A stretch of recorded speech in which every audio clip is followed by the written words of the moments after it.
प्राचीन समय की बात है, जब धरती पर विभिन्न प्रकार के जीव जंतु और पक्षी स्वतंत्रता से विचरण करते थे। उन दिनों एक वट वृक्ष के नीचे एक बूढ़ा कबूतर और एक नीलकंठ पक्षी अक्सर मिलते थे। यह वट वृक्ष न केवल उनकी बैठक का स्थान था, बल्कि यह भगवान भोलेनाथ की भक्ति का भी केंद्र था। दोनों पक्षी अपनी अपनी बुद्धि और अनुभव के साथ जीवन के रहस्यों पर चर्चा करते थे। एक दिन नीलकंठ ने बूढ़े कबूतर से एक महत्वपूर्ण प्रश्न पूछा। हे मित्र कबूतर, क्या तुम मुझे बता सकते हो कि भाग्य बड़ा है या बुद्धि? इस प्रश्न ने बूढ़े कबूतर का ध्यान आकर्षित किया और उसने उत्तर देने का निर्णय लिया। यह प्रश्न बहुत दिलचस्प है, कबूतर ने कहा। इसका उत्तर मैं तुम्हें एक कहानी के माध्यम से दूंगा। तुम ध्यान से सुनो। बूढ़े कबूतर ने बताया कि भाग्य और बुद्धि में बड़ा कौन है। यह कहानी बड़ी ही प्रेरणादायक और ज्ञानवर्धक है, इसलिए कहानी के अंत तक हमारे साथ बने रहें। नीलकंठ ने कहा, ठीक है, और शांत होकर बैठ गया। वह अपने दोनों कानों को बूढ़े कबूतर की हर बात पर लगाता है और बड़े ध्यान से इस कहानी को सुनता है। बूढ़ा कबूतर कहानी शुरू करता है और कहता है, मित्र, प्राचीन समय की बात है। एक बार ब्रह्मा जी का दरबार लगा हुआ था। सभी देवता गण दरबार में बैठे हुए थे। भाग्य और बुद्धि भी वहीं थे। ब्रह्मा जी के दरबार में बैठे बैठे बात करते करते भाग्य और बुद्धि की नोकझोंक शुरू हो गई। जब यह बहस काफी बढ़ गई तो भाग्य ने कहा, जो काम मैं करता हूं वह बुद्धि नहीं कर सकती। बुद्धि बोली, मूर्ख मत बनो। जब मैं किसी का साथ छोड़ देती हूं तो वह आदमी पागल हो जाता है, मृत्यु को प्राप्त हो जाता है। तुम कितना भी उसका साथ दो, लेकिन वह मेरे बिना कुछ नहीं कर सकता। भाग्य बोला, अरे मूर्ख बुद्धि, तुम नहीं जानती कि जिसका साथ मैं छोड़ देता हूं, फिर तुम चाहे कितना भी उसके साथ रहो, उसका भला कैसे हो सकता है? जब मैं, यानी उसका भाग्य ही उसके साथ नहीं रहूंगा, तो क्या वह कभी भाग्यवान या धनवान हो पाएगा? नहीं, ऐसा कदापि नहीं हो सकता। भगवान ब्रह्मा के दरबार में दोनों में ऐसे ही वाद विवाद बढ़ता गया। दोनों एक दूसरे से झगड़ने लगे। बुद्धि कहने लगी, मैं बड़ी हूं और मैं ही श्रेष्ठ हूं। भाग्य कहने लगा, नहीं, तुम मुझसे बड़ी कैसे हो सकती हो? मैं बड़ा हूं और मैं ही श्रेष्ठ हूं। तभी ब्रह्मदेव ने दोनों को बहस करते हुए देखा और मन ही मन सोचा, भाग्य और बुद्धि दोनों महान देवता हैं। ये दोनों इस दुनिया के शक्तिशाली और प्रभावशाली देव हैं, और ये आपस में इस तरह झगड़ रहे हैं जो ठीक नहीं है। इनका फैसला तो मुझे ही करना होगा। ब्रह्मदेव ने बुद्धि और भाग्य से पूछा, तुम दोनों झगड़ क्यों रहे हो? भाग्य कहने लगा, ब्रह्मदेव, मैं जिस मनुष्य का साथ छोड़ देता हूं, वह मनुष्य क्या कर सकता है? वह तो अपना सारा जीवन गरीबी और दरिद्रता में गुजारता है। वह अपने जीवन में कभी भी खुश नहीं रह सकता। इतना सुनते ही बुद्धि बोल उठी, नहीं ब्रह्मदेव, भाग्य झूठ कह रहा है। जब मैं किसी का साथ छोड़ देती हूं, तो भाग्य चाहे उस मनुष्य का जितना भी साथ दे, वह कुछ नहीं कर सकता। बुद्धिहीन मनुष्य तो मृतक के समान होता है। भगवान ब्रह्मा ने दोनों की बात ध्यान से सुनी। उनकी बात सुनकर ब्रह्मदेव मन ही मन सोचने लगे, इन दोनों की समस्या तो बहुत गंभीर है। इसका फैसला कैसे किया जाए? फिर ब्रह्मदेव ने दोनों से कहा, ऐसे पता नहीं चलेगा। आप परीक्षण कीजिए। भाग्यदेव, आप अपने भाग्य का परीक्षण कीजिए, और बुद्धिदेव, आप अपनी बुद्धि का। इसका प्रयोग करके बताइए कि तुम दोनों में से कौन बड़ा और श्रेष्ठ है। भाग्यदेव बोला, ब्रह्मदेव, जैसा आपका आदेश होगा मैं उसी का पालन करूंगा। ब्रह्मदेव ने कहा, आप मृत्युलोक को ध्यान से देखिए। ब्रह्मदेव ने भाग्यदेव और बुद्धि को मृत्युलोक दिखाया और कहा, देखो, इस जंगल में एक गरीब बुढ़िया और उसका इकलौता 20 वर्ष का बेटा झोपड़ी डालकर रहते हैं। वे बहुत ही गरीब हैं। उन्हें खाने के लिए अनाज का एक दाना भी नसीब नहीं हो रहा है। अब तुम दोनों इन पर अपने भाग्य और बुद्धि की शक्ति आजमाओ। तुम दोनों में से जो भी इस गरीब बुढ़िया के बेटे को धनवान या सम्राट बना देगा, वही तुम दोनों में से बड़ा और श्रेष्ठ माना जाएगा। ब्रह्मदेव की बात सुनकर भाग्यदेव कहने लगा, परमपिता, यह तो छोटी सी बात है। भाग्य की बात सुनकर बुद्धि बोली, यह छोटी सी बात कैसे हो सकती है? जब तक मैं उसका साथ नहीं दूंगी, तुम इसे कभी राजा नहीं बना सकते, सम्राट नहीं बना सकते। भाग्य ने कहा, बुद्धि, तुम नहीं जानती। अगर मैं उसका साथ दूंगा तो इसे राजा ही नहीं बल्कि एक महान सम्राट बनाऊंगा। बुद्धि बोली, ठीक है, हम दोनों इसी पर अपनी शक्ति का उपयोग करते हैं। इससे हमारी समस्या का फैसला हो जाएगा। जो जीतेगा वही श्रेष्ठ माना जाएगा। इसके बाद भाग्य ब्रह्मदेव से कहने लगा, ब्रह्मदेव, पहले मुझे अपनी श्रेष्ठता सिद्ध करने की अनुमति दीजिए। मुझे यहां से जाने और इस लड़के को सम्राट बनाने की आज्ञा दीजिए। ब्रह्मा जी ने कहा, ठीक है। ब्रह्मदेव के कहते ही बुद्धि ने ब्रह्मदेव से कहा, ब्रह्मदेव, मैं इस लड़के का साथ छोड़कर आ रही हूं। उसकी बात सुनकर भाग्य ने कहा, ठीक है, तुम अभी उसका साथ छोड़ दो और ब्रह्मलोक में आ जाओ। बुद्धि भाग्य से कहने लगी, भाग्य, ध्यान रखना, कहीं ऐसा न हो कि तुम इसे सम्राट बनाने के चक्कर में मार ही दो। यह व्यक्ति मरना नहीं चाहिए। भाग्य कहने लगा, बुद्धि, तुम यह सब दूर से देखती रहो। आज तुम्हारी हार निश्चित है, क्योंकि मैं ही तुमसे ज्यादा शक्तिशाली और बलवान हूं।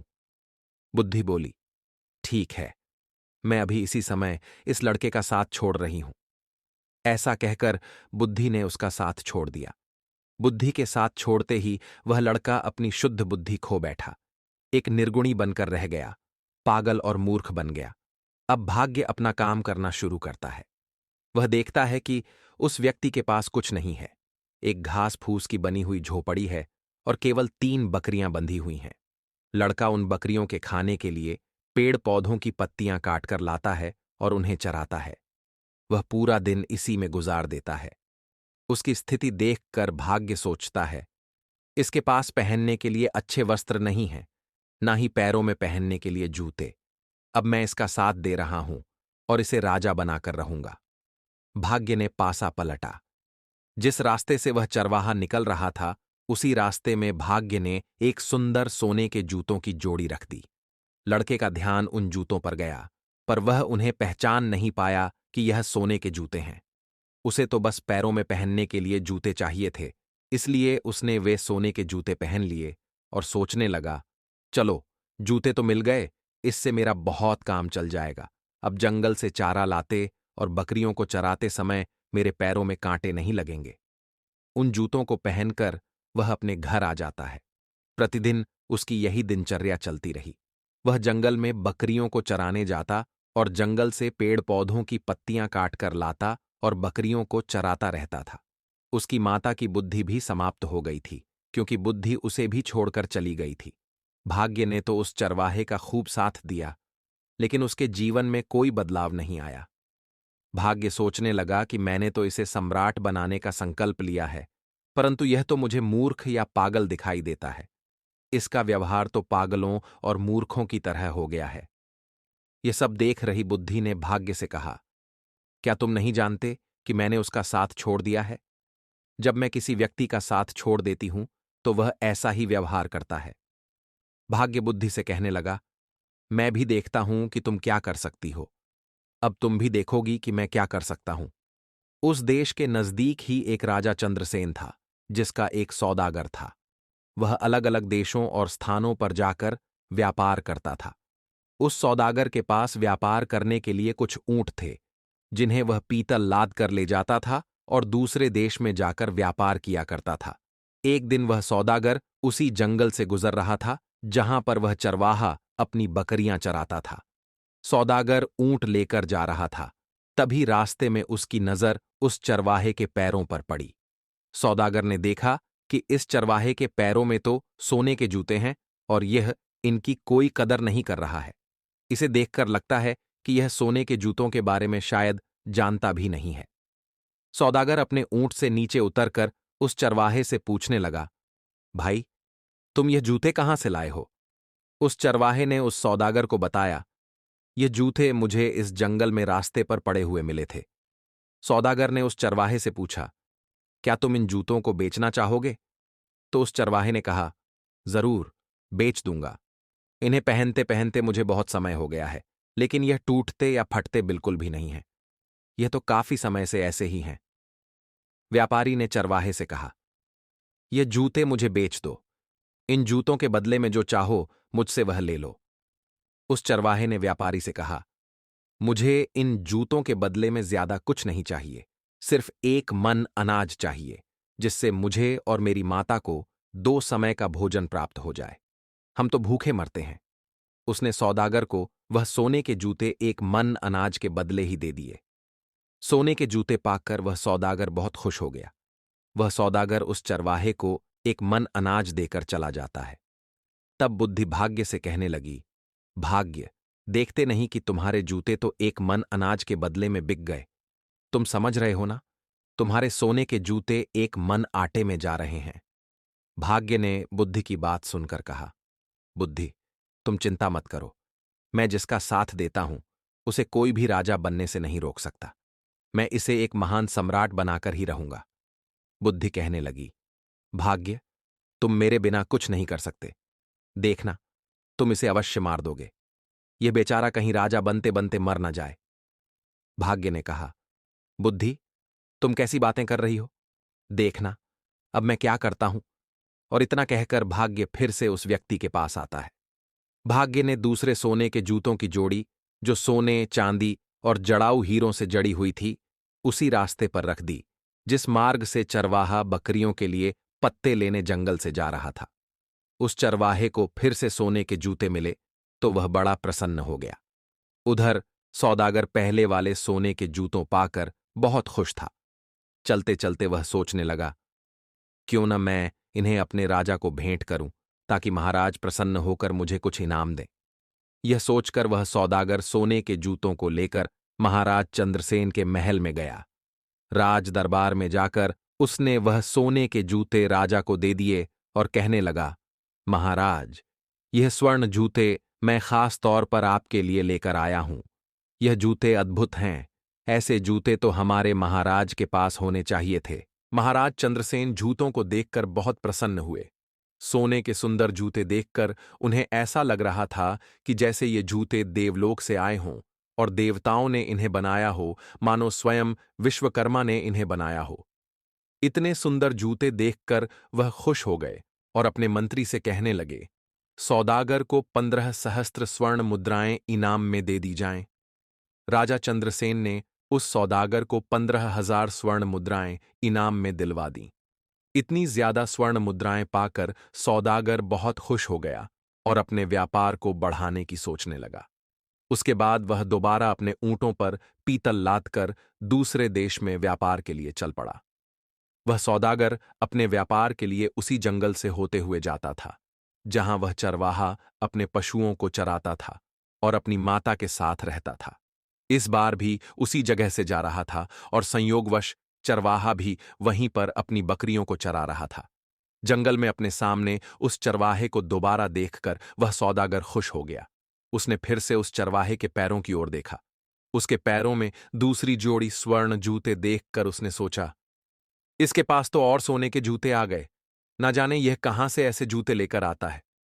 सौदागर ऊंट से उतरा और उतरकर उस चरवाहे के पास आया और चरवाहे से बोला, भाई, क्या तुम फिर से इन जूतों को भी बेचना चाहोगे? चरवाहे की तो जैसे मनचाही मुराद पूरी हो गई। वह बोला, हाँ, हाँ, जरूर बेच दूंगा, लेकिन इस बार आपको इसके बदले में मुझे एक बोरी चने की देनी होगी। सौदागर भी खुश हो गया और बोला, हाँ, हाँ, ठीक है, मैं एक बोरी चने की दे दूंगा। चरवाहे ने एक शर्त और रख दी। वह बोला, चने भुने हुए होने चाहिए। सौदागर ने उसकी यह बात भी मान ली और एक बोरी भुने हुए चने की उसे दे दी। वह उससे सोने के जूतों की दूसरी जोड़ी भी लेकर आगे चला गया। अब सौदागर के मन में यह विचार आने लगा, पहले एक जोड़ी जूते जो मैंने महाराज को भेंट किए थे, उसके बदले महाराज ने मुझे 15,000 स्वर्ण मुद्राएं दी थीं। इस बार हो सकता है कि महाराज मुझे पिछली बार से भी ज्यादा बड़ा इनाम दें। मैं इनको भी महाराज की सेवा में लेकर जाता हूं। वह इस बार भी उन हीरे, जवाहरात और रत्न जड़े सोने के जूतों को लेकर राजा चंद्रसेन के दरबार में पहुंच गया। सौदागर राजा से बोला, महाराज, मैं आपके लिए हर बार कोई न कोई विचित्र वस्तु लाता रहता हूं। हे राजन, आप इन्हें स्वीकार कीजिए। राजा चंद्रसेन ने जब जूतों को देखा तो कहने लगे, सच में यह बहुत सुंदर है। ये सोने के जूते हैं और पिछली बार दिए गए सोने के जूतों से भी ज्यादा सुंदर हैं। सौदागर, मुझे तुम ये बताओ कि तुम यह जूते लाते कहां से हो? तुम्हें यह जूते कौन देता है? अब सौदागर क्या बोले? जब सौदागर को कुछ समझ नहीं आया कि राजा को क्या जवाब दें, तो कुछ सोच विचार कर उसने झूठ बोलना ही ठीक समझा और बोला, महाराज, दक्षिणी देश में एक सम्राट है। सम्राट के यहां मैं अपने पीतल का व्यापार करने जाता हूं, तो वह इनाम में ऐसे जूते दे देते हैं। उन्होंने 2 बार मुझे सोने के जूते दिए, तो मैंने दोनों बार वह आपकी सेवा में अर्पित कर दिए। ये सुनकर राजा सौदागर से बोले, सौदागर, क्या उस राजा का कोई पुत्र है? सौदागर ने फिर झूठ बोल दिया। उसने कहा, नहीं महाराज, अभी तो वह सम्राट खुद ही कुंवारा है, उनका विवाह नहीं हुआ है। यह सुनकर राजा चंद्रसेन बोले, ठीक है सौदागर, हमारी पुत्री बहुत सुंदर है। तुम अपने उस सम्राट से जाकर मिलो और उनसे पूछो कि हम अपनी पुत्री का विवाह उनसे करना चाहते हैं। क्या उन्हें मंजूर है? राजा की बात सुनकर सौदागर सोचने लगा, अब तो मैं फंस गया। मैं तो यह जूते किसी राजा से नहीं लाता, बल्कि एक चरवाहे से लेकर आता हूं। लेकिन अब तो मैं झूठ बोल चुका हूं। अब मेरा क्या होगा? मैं तो अपने ही बोले हुए झूठ में फंस चुका हूं। राजा ने सौदागर को आदेश दिया, सौदागर, उस राजा के पास जाओ और किसी भी तरह उन्हें तैयार करके आओ कि वह हमारी पुत्री से विवाह करें। अब तो सौदागर और चिंता में पड़ गया। वह राज दरबार से वापस आ गया। अपने घर जाकर उसने दोबारा अपने ऊंटों पर पीतल लादा और व्यापार करने चल पड़ा। जब वह दोबारा जंगल में पहुंचा तो सोचने लगा, अगर मुझे यहां वह चरवाहा नहीं मिलता तो मुझे सोने के जूते नहीं मिलते और वे जूते मैं राजा को नहीं देता। आखिरकार झूठ बोलकर मैं राजा के क्रोध का शिकार नहीं बनता। इस चरवाहे ने मुझे भी राजा के क्रोध का शिकार बना दिया। यदि चरवाहा मुझे ना मिलता तो मैं इस धर्म संकट में नहीं फंसता। इस चरवाहे ने तो मुझे बुरी तरह फंसा दिया है। सोचते सोचते वह सौदागर उस चरवाहे की झोपड़ी पर जा पहुंचा। चरवाहा अपनी झोपड़ी पर सौदागर को आया देखकर बहुत खुश हो गया, क्योंकि वही सौदागर उसके खाने पीने की व्यवस्था करता था। कभी उसे अनाज देता था, कभी चने। उसका गुजारा जूते बेचकर इसी सौदागर से पूरा होता था, इसलिए चरवाहा उससे बहुत खुश था। वह बोला, सौदागर, आइए, आपका स्वागत है। सौदागर वहीं उसके घर पर ही रुक गया। उसने अपने ऊंटों से पीतल उतार कर एक तरफ रख दिया और फिर चरवाहे से बातें करने लगा। इस समय भाग्य उस चरवाहे का साथ दे रहा था। बातें करते करते चरवाहा पीतल के बोरे पर बैठ गया। जैसे ही वह बैठा तो सभी बोरों में भरा हुआ पीतल सोने में बदल गया। चारों तरफ सोना जगमगाने लगा। यह देखकर सौदागर को यह विश्वास हो गया कि यह व्यक्ति या तो कोई जादूगर है या ईश्वर का कोई बहुत बड़ा भक्त। इस पर ईश्वर की विशेष कृपा है। अब सौदागर अपने बोले हुए झूठ के जाल में और फंसता जा रहा था। उसके मन में विचार आया, मेरे पास धन की कमी नहीं है। मैं ऐसा करता हूं कि इस चरवाहे को ही राजा बना देता हूं, सम्राट घोषित कर देता हूं। मेरे पास तो धन और सोने की कोई कमी नहीं है। मैं इसके लिए यहां जंगल में बहुत बड़ा किला बनवा देता हूं, दुर्ग बना देता हूं।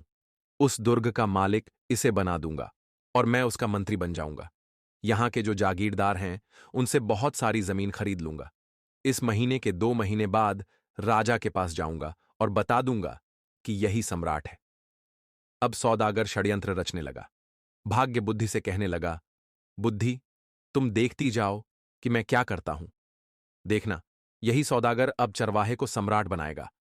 बुद्धि ने फिर से भाग्य से कहा, कहीं ऐसा न हो कि राजा बनते बनते यह मर ही जाए, क्योंकि इस समय इसके पास बुद्धि नहीं है। जब यह बात भाग्य ने सुनी तो बोला, बुद्धि, तुम इतना घमंड मत करो। तुम अपना ज्यादा दिमाग मत लगाओ। यह सम्राट अवश्य बनेगा। दूसरी ओर सौदागर चरवाहे से कहने लगा, चरवाहे, मैं तुम्हें यहां का सम्राट बना देता हूं और तुम्हारे रहने के लिए एक बड़ा महल भी बनवाऊंगा। सौदागर में बुद्धि थी, क्योंकि उसका साथ बुद्धि दे रही थी, लेकिन बुद्धि ने चरवाहे और उसकी माता का साथ छोड़ दिया था। चरवाहा सौदागर से बोला, भाई, ठीक है, तुम्हें जो ठीक लगे वह करो, लेकिन एक बात है, मेरी इन बकरियों को मत छोड़ना। मैं इन बकरियों को हमेशा अपने पास ही रखूंगा। चरवाहे में बुद्धि तो थी नहीं। उसकी बात सुनकर सौदागर सोचने लगा, यह व्यक्ति कितना बड़ा मूर्ख है। मैं इसे राजा बना रहा हूं और इसे बकरियों की पड़ी है। ये कैसी बातें कर रहा है। फिर भी सौदागर बोला, ठीक है। सौदागर को मन ही मन राजा का डर सता रहा था। राजा ने उसे कहा था कि तुम्हें उस सम्राट से पूछ कर आना है और मेरी लड़की का विवाह उसके साथ करवाना है। इसलिए उस चरवाहे को सम्राट बनाने के चक्कर में सौदागर ने चरवाहे की बात पर ध्यान नहीं दिया। उसने किले की नींव डलवा दी और निर्माण शुरू करवा दिया। जल्दी ही उसने एक बहुत बड़ा, सुंदर और शानदार महल चरवाहे के लिए तैयार करवा दिया। सौदागर ने आसपास के सभी जागीरदारों से जमीन खरीद ली और चरवाहे के लिए एक सेना भी बनानी शुरू कर दी। नौकर चाकर, दास दासियां रखी। यह सब देखकर वह बुद्धिहीन चरवाहा मन ही मन सोचने लगा, ना जाने यह सौदागर कहां से आ गया। इसने तो हमारी जिंदगी खराब कर दी। अब तो मुझे अपनी बकरियों को चराने के लिए भी समय नहीं मिलता है। यह हमेशा बातें करने में लगा रहता है। चरवाहे का तो अब भी वही हाल था। वह बकरियों को जंगल में ले जाता और चरा कर वापस लाता। सौदागर ने उसके लिए राजसी वस्त्र सिलवाए, उसके शीश पर मुकुट रखा, लेकिन चरवाहे ने अपना स्वभाव नहीं बदला। वह सौदागर से कहने लगा, तुम्हें जो भी ठीक लगे वह करो, परंतु मेरी बकरियां कहीं नहीं जानी चाहिए। अगर मेरी बकरियां चली गईं तो मैं तुम्हें जीवित नहीं छोड़ूंगा। तुमने इतनी भीड़ इकट्ठा कर ली है, हमारा जीवन खराब कर दिया है। सौदागर कहने लगा, अरे चरवाहे, मैंने तो तुम्हें राजा बना दिया है, मैं तुम्हारा मंत्री बनूंगा। लेकिन उस चरवाहे की समझ में यह सब कुछ नहीं आ रहा था। दोस्तों, अब भाग्य बुद्धि से कहने लगा, बुद्धि, देखो, मैंने इस चरवाहे को राजा बना दिया है। अब यह एक किले का मालिक बन चुका है। बुद्धि कहने लगी, अरे भाग्य, तुम क्यों झूठ बोल रहे हो? यहां बैठे हुए समस्त देवता इस बात का फैसला करेंगे कि तुमने इसे राजा बना दिया या नहीं, या यह अब भी वही चरवाहा है। अब ब्रह्मदेव कहने लगे, भाग्य, इस चरवाहे में तो अभी तक कोई परिवर्तन नहीं हुआ है। यह तो अब भी वही चरवाहा है। अभी तुम जीते नहीं हो। अब तो बुद्धि बोलने लगी, ब्रह्मदेव, ऐसा होगा ही नहीं, क्योंकि जब तक मैं चरवाहे का साथ नहीं दूंगी तब तक चरवाहा राजा तो बनेगा ही नहीं, बल्कि उसके प्राण भी संकट में आ जाएंगे। ये मूर्खता करेगा और मारा जाएगा। परंतु भाग्य बोला, बुद्धि, मैं उसका साथ दूंगा तो तुम कुछ नहीं कर सकोगी। तुम बैठी रहो और तमाशा देखती रहो। भाग्य फिर उस चरवाहे के पास आ जाता है। सौदागर ने क्या किया? उसने जो उस चरवाहे की 3 बकरियां थीं, उन्हें भी किसी बकरियां खरीदने वाले को बेच दिया। जैसे ही उस चरवाहे को अपनी बकरियों के बिकने का पता चला तो वह जोर जोर से चिल्लाने लगा और रोने लगा। जब उसके सैनिकों, दरबारियों और अन्य लोगों ने देखा कि राजा ऐसा कर रहा है तो उन्हें लगा कि शायद राजा पागल हो गया है।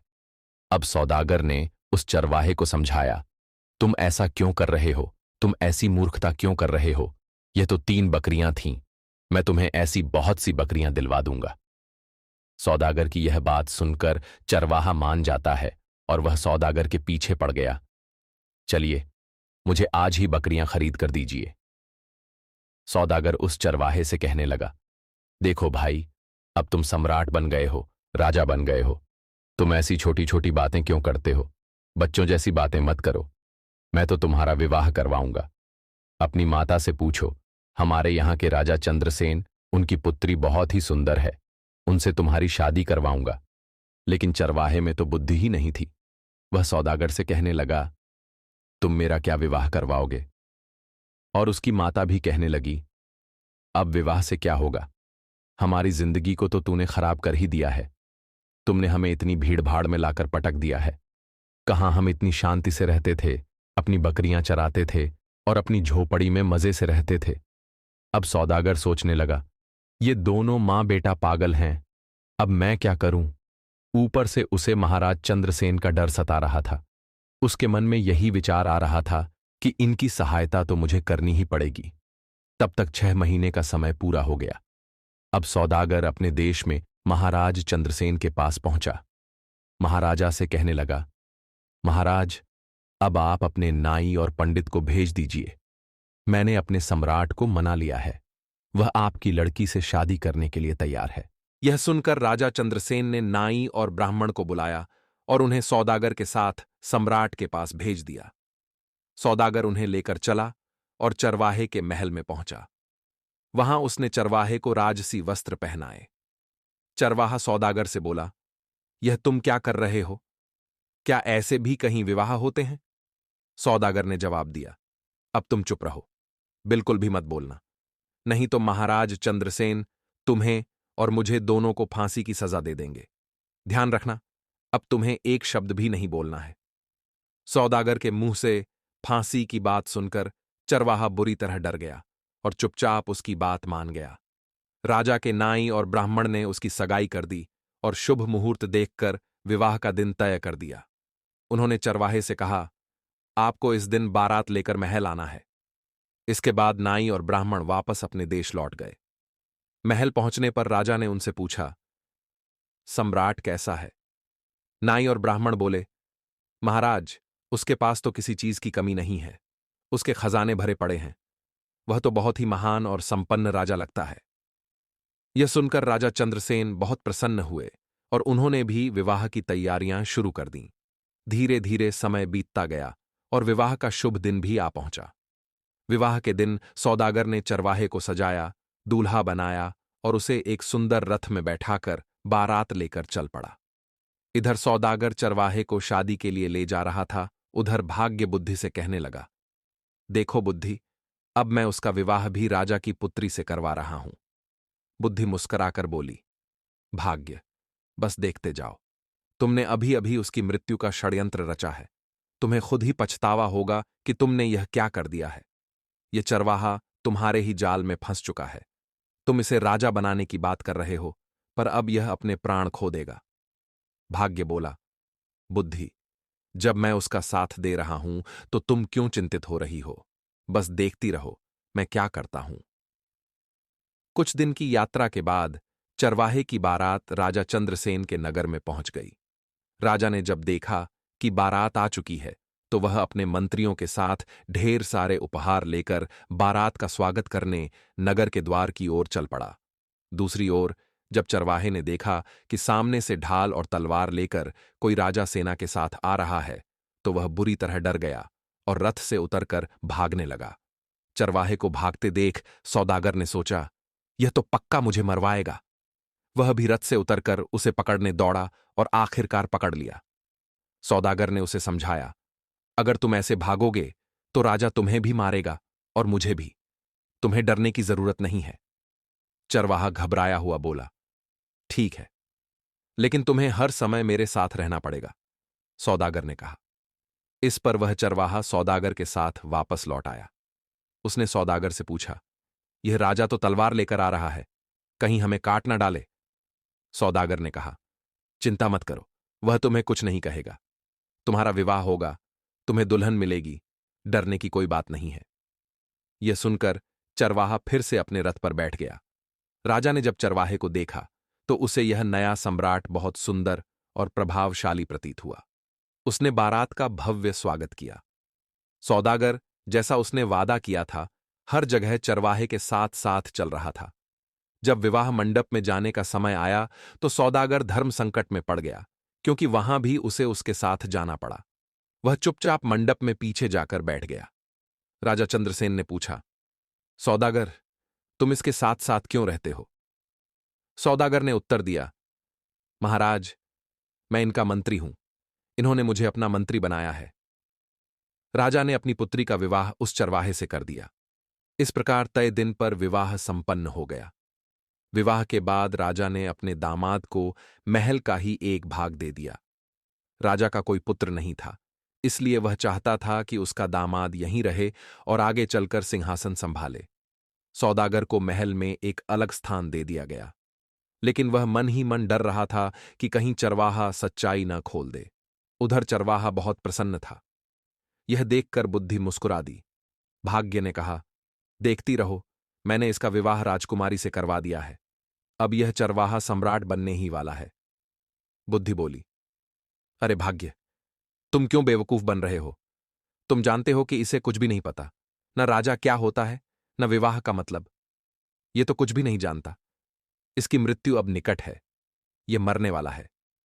भाग्य ने पूछा, यह तुम क्या कह रही हो? बुद्धि ने गंभीर स्वर में कहा, मैं सच कह रही हूं।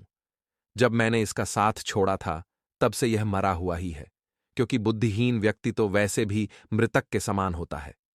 अब यह बेचारा मारा जाएगा, तुम इसे बचाने की कोशिश करो। भाग्य बोला, यह क्यों मरेगा? इसकी शादी हो चुकी है, अब यह आराम से राजमहल में रहेगा और आगे चलकर सम्राट बनेगा। परंपरा के अनुसार विवाह की रात राजकुमारी वधू के वेश में सज धज कर भोजन लेकर अपने पति के कक्ष में गई। चरवाहे ने जब इतनी सुंदरता से सजी हुई और आभूषणों से लदी कन्या को देखा तो वह डर गया। उसे अपनी दादी की बचपन में सुनाई हुई कहानी याद आ गई, जिसमें एक राक्षसी सुंदरी का भेष धरकर किसी पुरुष को खा जाती थी। उसके मन में आया, कहीं यह भी कोई राक्षसी तो नहीं है जो मुझे खाने आई है। उसे याद आया कि राक्षस अक्सर सुंदर रूप बनाकर आते हैं और फिर आदमियों का खून पीकर उन्हें मार डालते हैं। उसने सोचा, राक्षसी के हाथ पड़ने से तो अच्छा है कि मैं यहां से भाग जाऊं। यही सोचकर वह उठा और राजकुमारी को धक्का देकर गिराते हुए चिल्लाता हुआ कमरे से बाहर भाग गया। भागते भागते वह सीधे नदी के किनारे पहुंचा और पानी में कूद गया। जब उसने पानी में भी अपनी मृत्यु को सामने देखा तो वह पानी से बाहर निकला और नदी के एक किनारे पर बैठ गया। राजकुमारी के अपमान की बात सुनकर राजा आग बबूला हो गया। राजा ने अपने सैनिकों को जल्दी से चरवाहे को ढूंढ लाने का आदेश दिया। सैनिकों ने उसे नदी के किनारे पर बैठा देखा और उसे पकड़कर राजा के पास ले आए। उसे देखकर राजा का क्रोध और बढ़ गया। उसने चरवाहे को कठोर दंड देने का निश्चय किया और आदेश दिया कि अगली सुबह उसे मृत्युदंड दिया जाएगा। इसे कारागार में डाल दो, राजा ने कहा।